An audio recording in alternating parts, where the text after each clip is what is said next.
everyone, and welcome back to the channel. Bullhead Gaming here. Today, we're going to do a little something different. I am here on Farming Sim 25 once again, after a brief hiatus, while I figured things out to better accommodate the game. And I have decided I'm going to use my current offline save to help teach aspects of the game that might not be commonly recognized. So, this is going to be stuff that is not in the actual game's tutorial section, which is right here. So, a lot of the stuff here is the vast majority of what you do in the game. This is not the stuff we're going to be talking about necessarily. The thing I'm going to be talking about is mostly factoring in the outside factors. Factors that might not be a thought process until you've spent some time in the game and, well, have quite a lot to work with. So, and during this process I will be doing some work in the fields. So I just want to let you know on that. Now, the topics I'm going to talk about in this particular episode are 3 topics. The first of which is some basic getting started aspects, including best starting crops, best process to me, and other aspects to keep in mind. The next is generalized basic best practices. Okay? So these are items that are just things to keep in mind as you move forward in your harvest and in your farms. And the last of which is the main outside topic of this episode, being time management. So, without further ado, let's get to work. Now, getting started. Biggest piece in getting started, you don't need lots of fancy equipment. In Farming Sim 25, you start out with $1 million on the Farm Manager game mode, which is a great way to start off because it gives you a nice sense of freedom and allows you, the player, to truly and honestly get a good start. Yes, it is. Okay, good. Now, as you get going in your farm, you're going to want to take in mind a few different things, okay? That $1 million has to go to your fields, okay? So any one of these fields, now obviously this is different than Riverbed Springs. This is the Zilanka map, which offers 109 unique fields. So the price is going to be very different. Like the value of this field is $76,000 here, or $75,888 to be specific. Okay, this would be a great first starting field. You don't need lots of land out of the gate. Okay. As you start getting your farm built up, you start getting more crops built or more crops obtained, you start to really have an easier time going somewhere. That's when you start factoring in the other equipment. Personally, my process for any field I run, I just, after the harvest, I plow it over, replant. I typically buy planters or seeders with a separately attached, what am I trying to say? Fertilizer tank.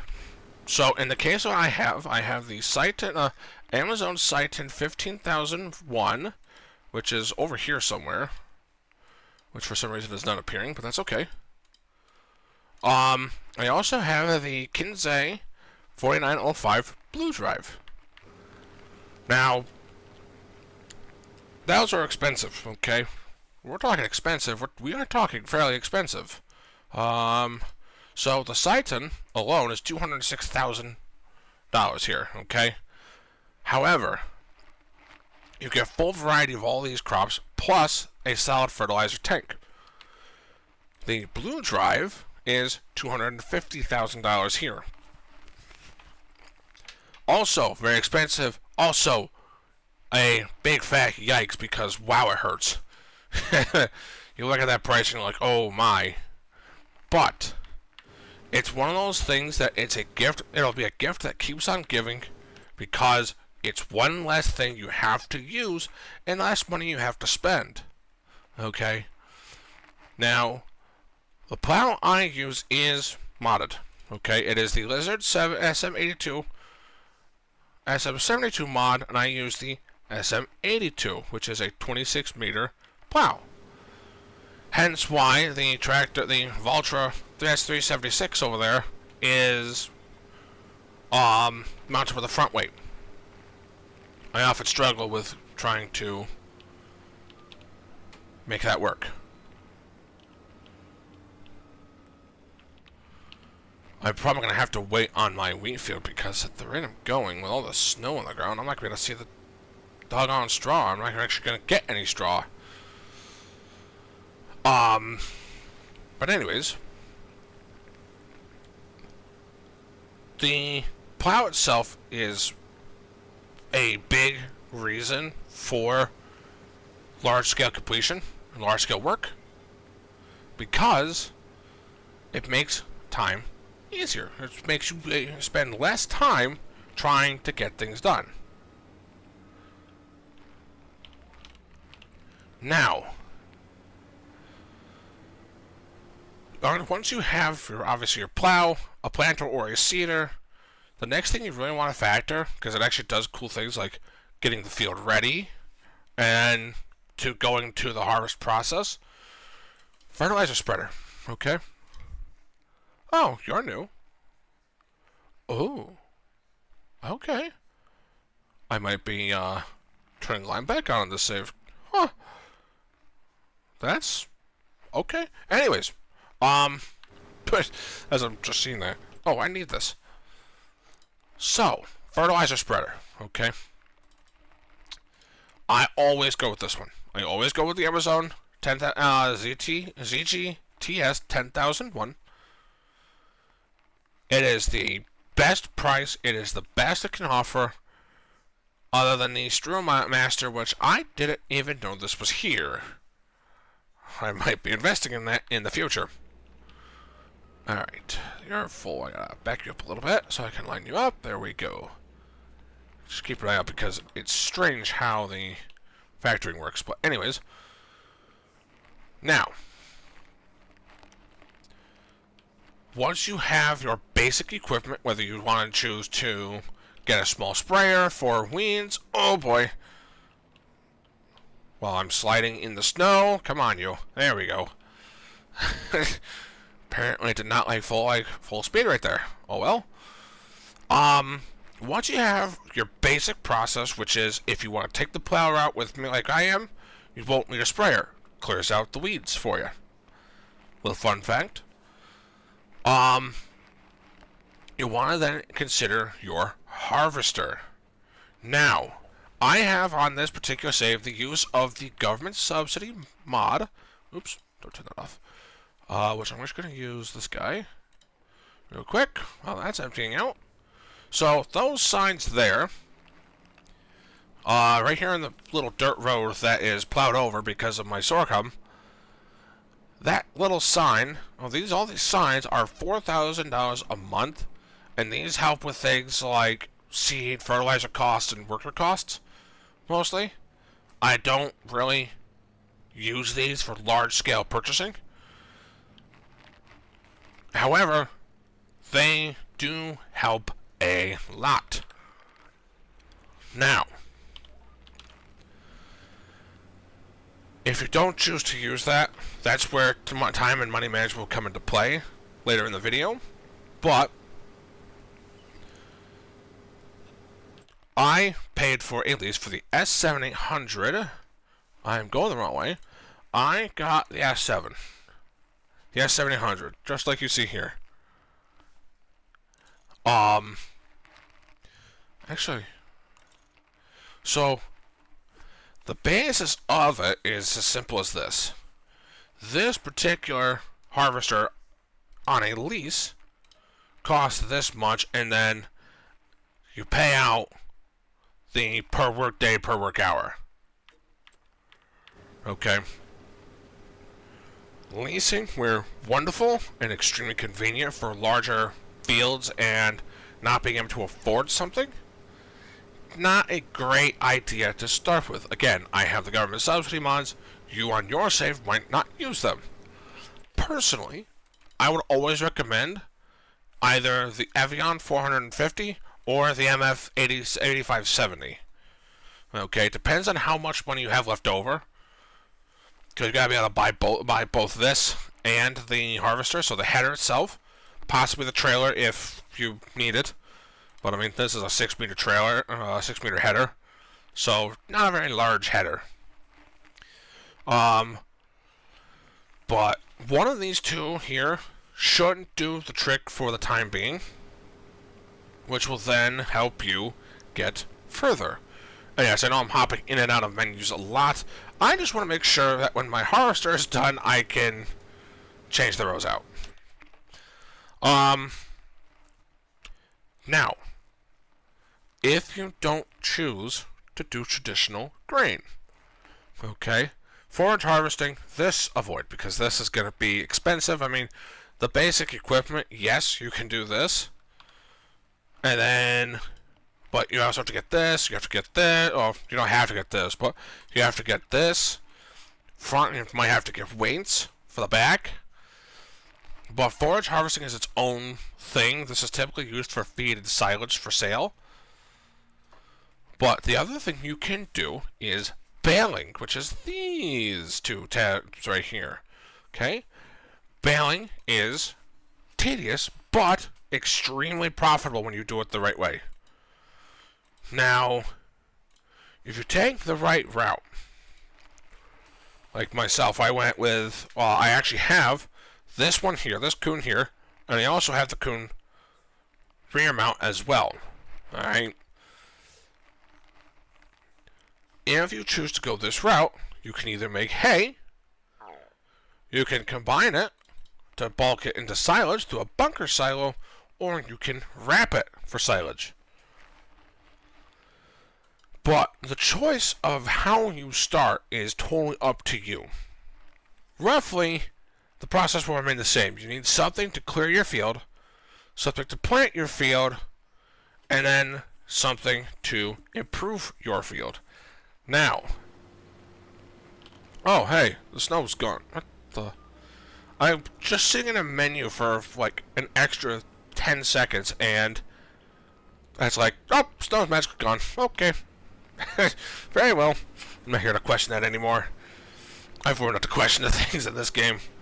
But that's just a straw crop mod. I don't harvest the straw from this. This will get plowed over. Now, to hold on to the purest efforts, you want to have a process. Okay. So I am now going to talk about time management. Something I really need a little more of, but 8 fields, well, lots of fields, multiple projects. It's a bit of a process. Now, when it comes to the process of your time, time is very valuable in this game. Even if in the aspect of changing your settings, which you can change the amount of days, which I'm going to see. You can change, oh, you can change it for a whole month, huh? You can change it to 28 days, okay. So if you were to do a 28-day month, or anything more than 1 day, you will be fine. And it does default at 1 day per month with seasonal growth on, with this item on. That would be right here. If it was seasonal growth, this would not look like this at all. Seasonal growth was on. Now, in this game, time, you know, as I just said, time is important. It's one of the most important factors in this game for you. Okay. A huge process to this is workers. Make time easy, so if you want to do the harvest, if you want to make sure the harvesting gets done right and perfect, you do the harvesting. Have a worker running your fertilizer, or your plow, or your planter. Have someone else run it. Let them do that. Because, at the end of the day, it's going to get done. When it gets done, everyone's going to be happy. Now, right now, it's already 12:30 in this month of January. Which is a problem.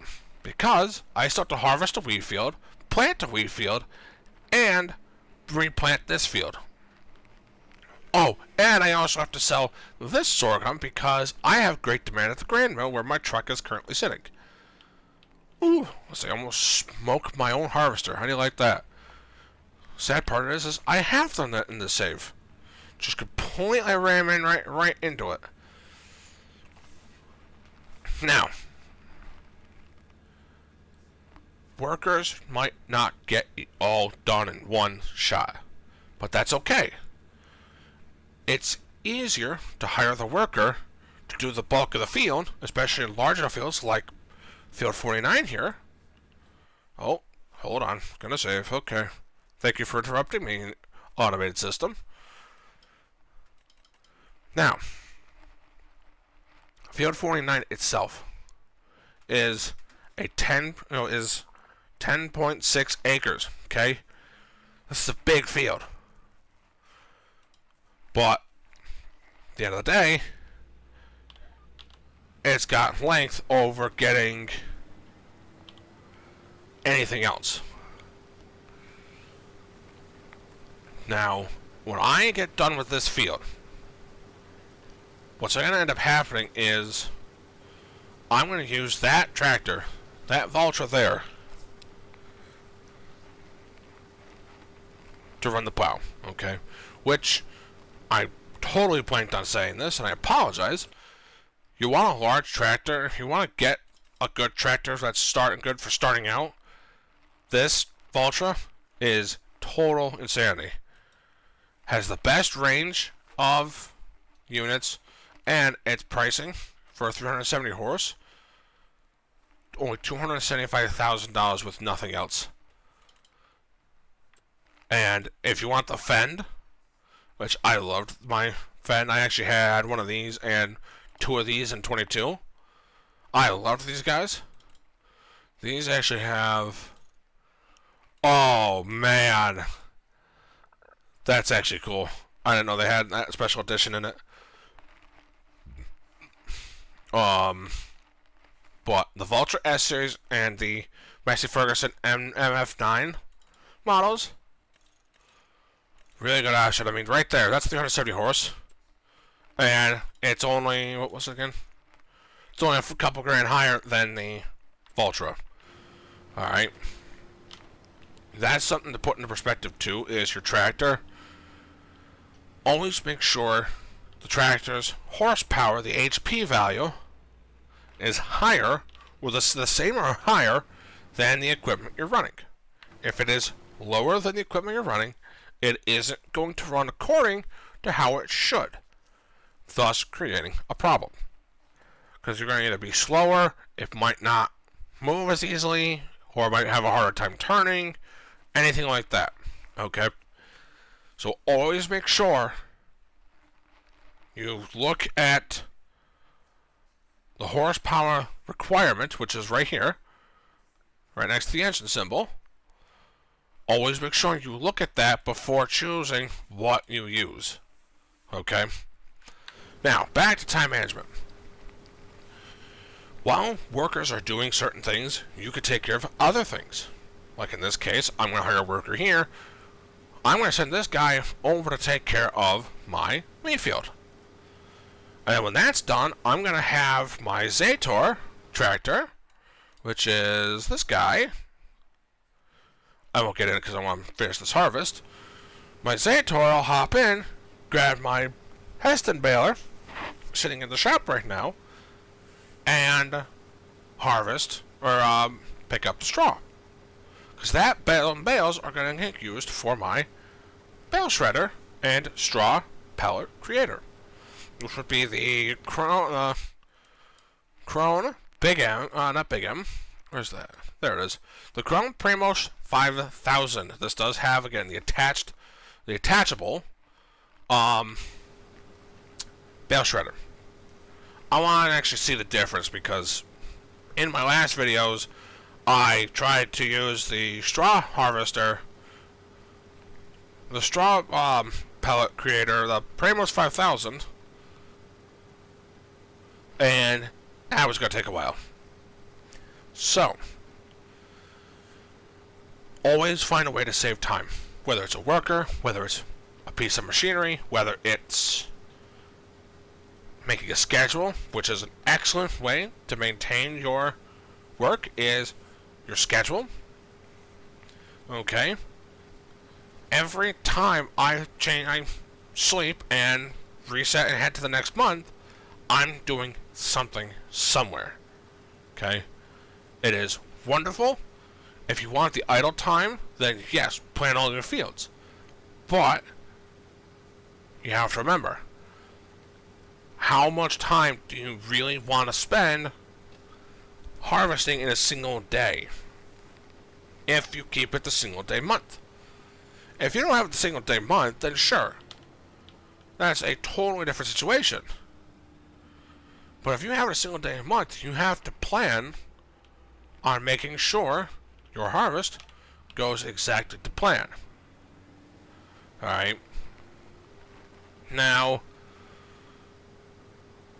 on the single day month, if you do it where you have each field be harvestable a month after the previous one, which in my case I have 4 fields running on 4 different months, which you can see in the growth process.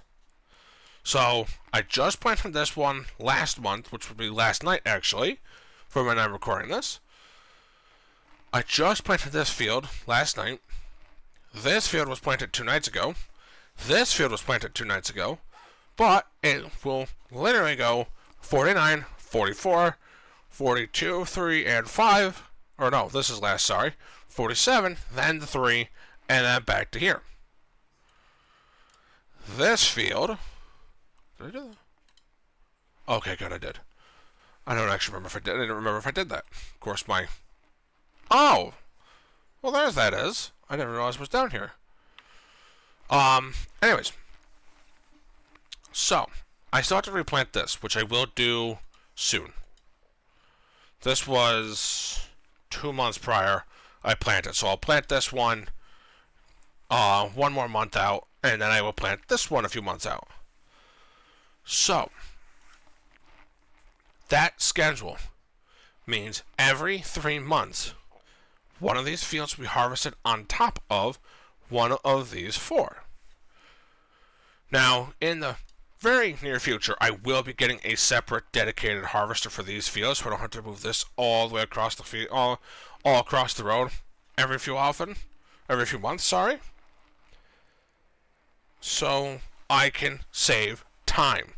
Because it means, oh, I just go to my other S7, or oh, I can just go to, I've got $580,000, I can buy a decent harvester, I can buy a Lexion 6900, which actually is not a bad option in my eyes, but I would love to get the Lexion 8000, but,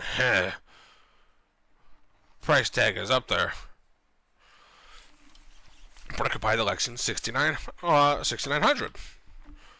And I can grab the 13.8mm header at some point. Oh, no, actually. No, I could actually buy that. Between the two. Leave them there. Boom. Problem solved. I have other things I wish to invest in, so unfortunately that will be on the back burner. I have hopeful intention to operate grain mill, or a grain mill, so I can harvest flour, produce flour, and eventually make bread for a multi-line production, which I will go into better detail in a later video. Hopefully soon, because I would love to talk about that. Now, to further time management too, that's another thing, is productions. If you do productions or animals, That's something to keep in mind as well. Because productions and animals take time to either A, move product, B, make sure you're refeeding, or C, in the case of production lines, ensuring product is moved. Okay? If you can ensure that product is moved accordingly, you will have almost no problem ensuring a top quality harvest every year. Now, I could go into better detail of the time management stuff in a later video as well, but I would like to take time to talk about some other best practices, such as start with the equipment usage. One good thing to have in a future part of your save is the use of multiple tractors, whether it be all of one of the same, one that's larger or has a higher horsepower countage, to the rest of them, what have you. The more equipment you have, the more that can get done in a single day or month, and that helps your time management out quite a bit.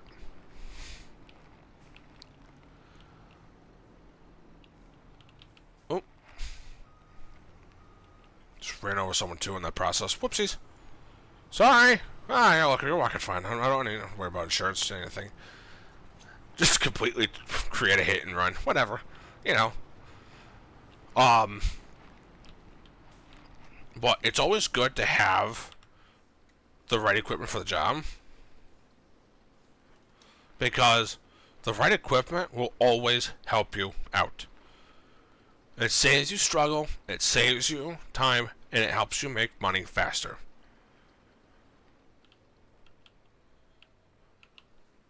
Now, another best practice is money saving. Money management. Keep an eye on the finances.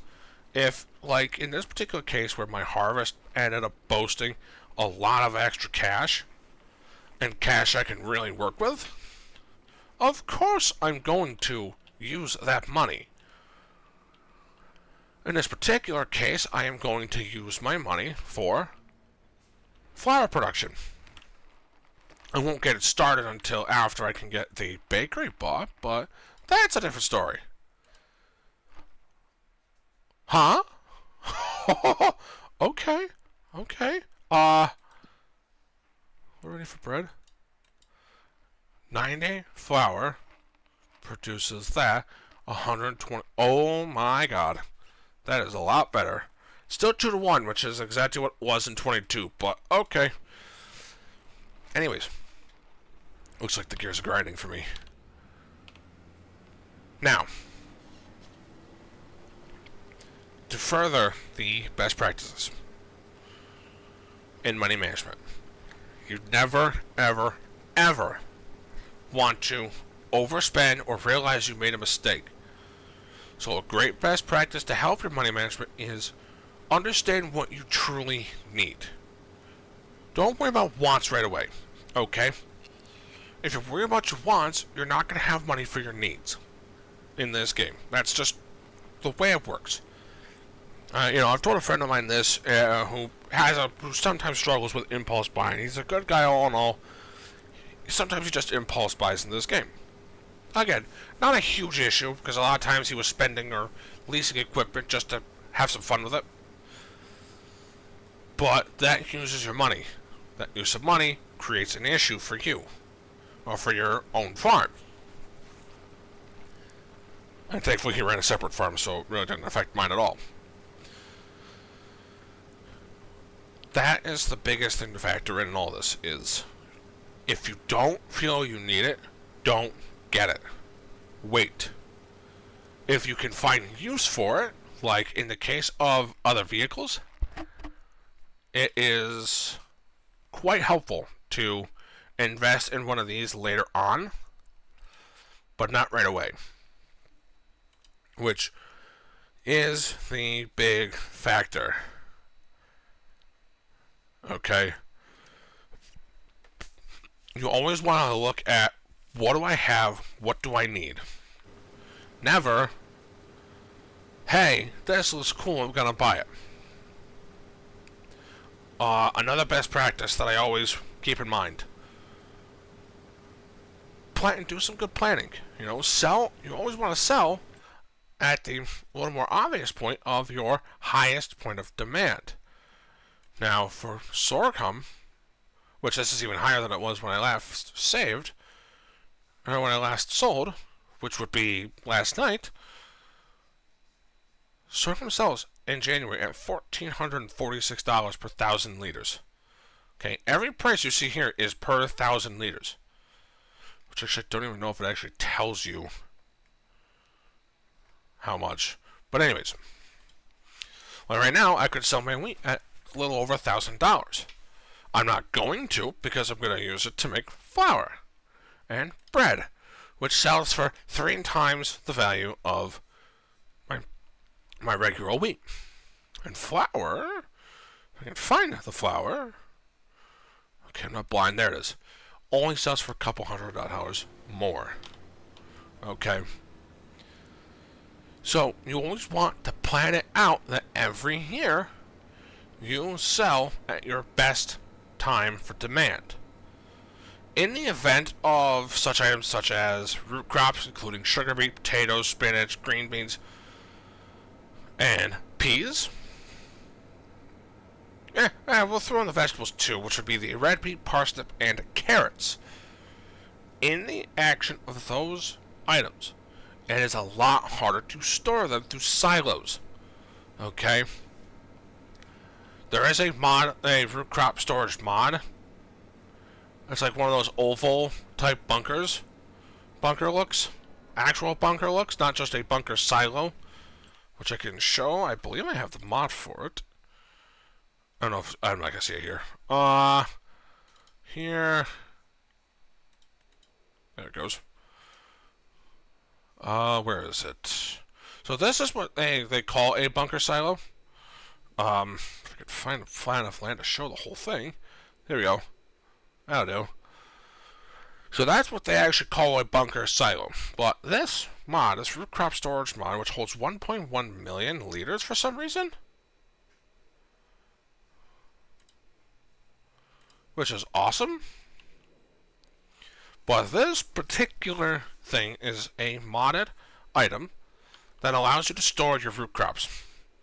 It does not allow you to, for some reason, store the green beans or the green beans, spinach, or peas, which is annoying, but it does offer.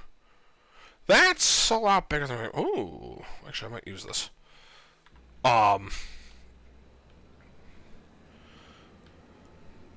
Now, I got distracted there. Oh, it does annoy me that you cannot store your crop or the parsnips. Not the parsnips. Oh my god. I apologize. I am tired.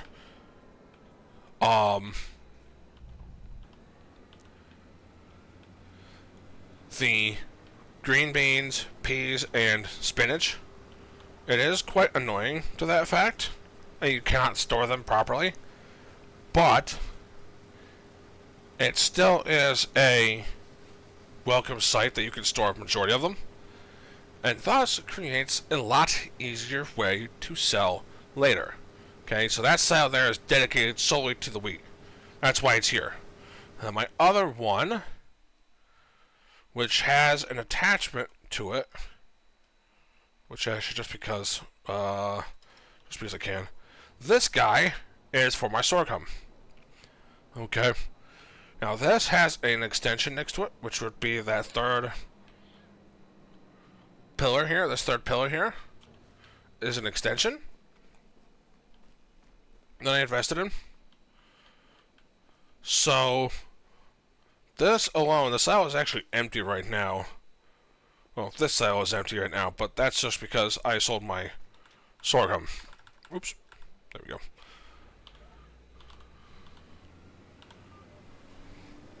Now, one last tip before I sign off for the night on this shorter video is this. Always, always, always understand the weather. the weather affects your growth. That is something I believe it gets discussed in the help guide, but it really does affect everything, including tornadoes and hailstorms, because hailstorms affect your vehicle damage. At least that's how I've seen it. And tornadoes can affect your fields and your trees. Okay? Keep those in mind as you are working. And to see the weather, just go into your crop calendar, and at the very bottom, you can see it. Like right now, April, going to be a rough month for me. There's a tornado warning. There's a tornado forecast. Okay? We have a snow forecast here, you have rain forecast, March, June, and July. And those weather days, you have to be careful. Yes, it is going to push your calendar or your schedule off if it doesn't stop. But that's when, in my case, I'm going to use those days while I'm waiting to work my straw and make my pellets. So, with that in mind, I am going to sign off for the night. Sign off for the video here. I do hope you enjoyed this, and I do hope I sound louder too. My editor and I finally got to the root of the problem. I saw where it was on my end and hopefully fixed it this time. If you found that this video was enjoyable for you, please hit that like button. If you find yourself coming back to the channel and you want to keep seeing more of my content, hit that subscribe button. And as always, I will see you guys in the next video. Be well and have a good night.